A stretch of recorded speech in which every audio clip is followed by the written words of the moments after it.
আওয়ামী লীগের বাইরে দেশে এখন কেউ রাজনীতি করতে পারছে না বলে অভিযোগ করে জাতীয় পার্টির চেয়ারম্যান জি.এম. কাদের বলেছেন, সরকারের সুবিধাভোগী রাজনীতিবিদরা এখন মানুষের অধিকার রক্ষায় কোনো কথা বলছেন না।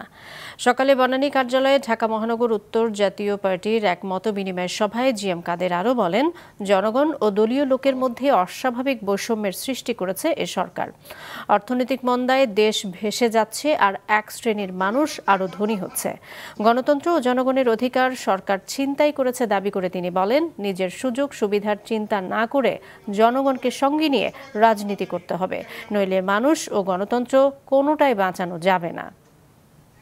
যারা আওয়ামী লীগের বাইরে তারা অবাঞ্ছিত, থাকলে থাকেন, দাস হিসেবে থাকবেন, না থাকলে যান।